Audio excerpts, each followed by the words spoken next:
In this section, we're going to continue to expand on trimming techniques that we've covered in a previous video.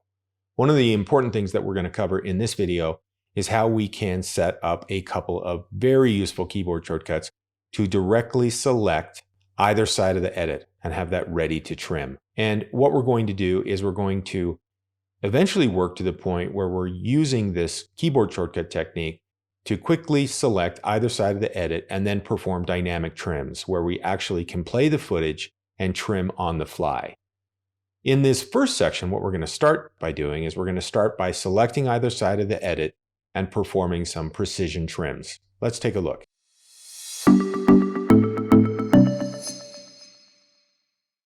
So the first thing I want to do is I want to select an edit point. What I'm going to do is I'm going to hold down the Command key and I'm going to hover over the edge of a clip with my mouse. Notice I get the yellow indicator and it will activate a ripple edit. I can then hold down the Option key and use the left and right arrow keys to trim frame by frame. At this point, if I want to use the up and down arrow keys with no other modifier, I can move the edit point around and the trim will stay active. Definitely a super easy and efficient way to move around and make precise trims in your timeline, but we can do better. Let's take this a little bit further. Let's set up a couple of keyboard shortcuts. Please open up your keyboard shortcuts editor and type in Select Ripple. Notice two keyboard shortcuts will appear. I'll assign Control-Q to select nearest edit point as ripple in, and I will assign Control-W as select nearest edit point as ripple out. Once these are assigned, I can use these keyboard shortcuts to directly select either side of the edit. And of course, as I move around in my timeline, I can use this to switch either side of the edit as well. And I can do this without needing to use my mouse, and I can combine these with the Option and arrow keys to trim, or the up and down arrow keys to move to other edit points. So now we have a very efficient, entirely keyboard-driven workflow.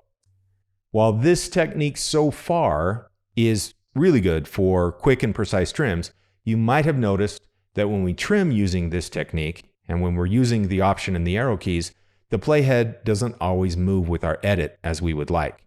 Specifically, if we're looking at trimming the tail of a clip, we notice that the playhead just kind of sits there. We don't get useful updates as we trim because the playhead is not moving with the edit. It would be very nice if our playhead automatically moved in conjunction with our edit points as we're performing trims. And of course, we can do this.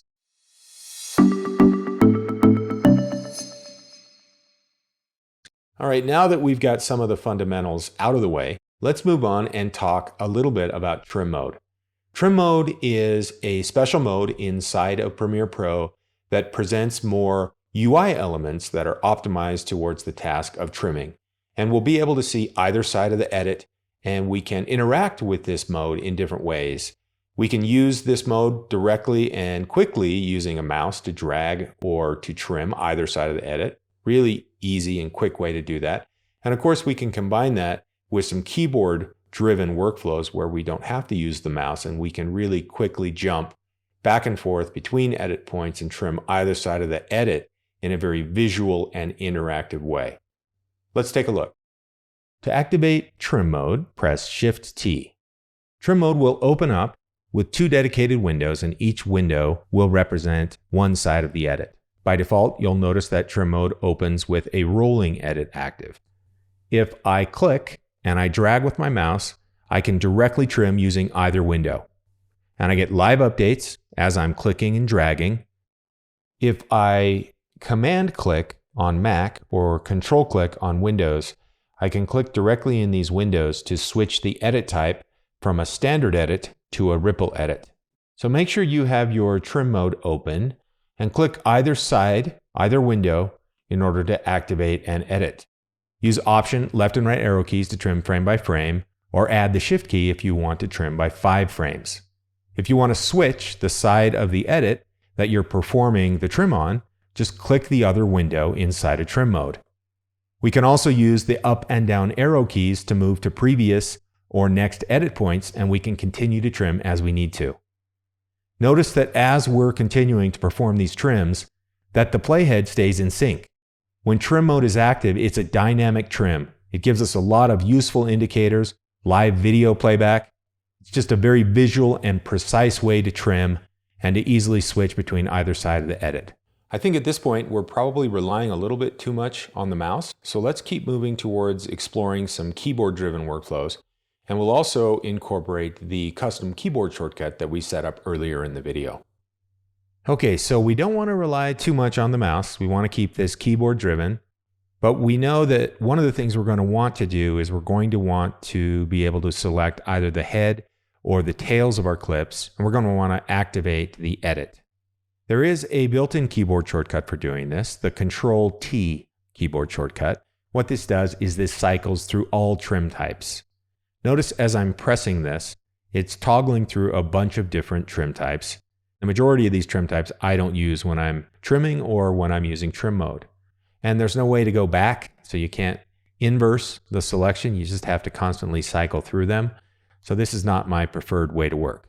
I'm almost always looking to perform a ripple edit when I'm trimming. And this is one of the reasons why we set up the custom keyboard shortcuts previously in this video. What we want to do is we want to use keyboard shortcuts to directly activate a ripple edit on either the head or the tail of our clips.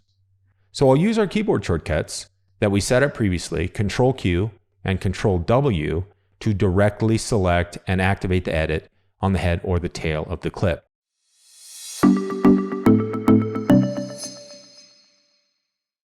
Let's get into dynamic trimming, where we can play our footage and trim on the fly using our J, K, and L keys.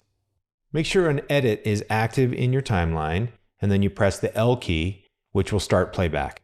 As you press K, playback stops and the trim is committed. But notice the edit point is still active, so you can continue to play it. Press L to play forward, K to stop, J to play in reverse, and you can tap these keys multiple times if you want to affect the speed of playback.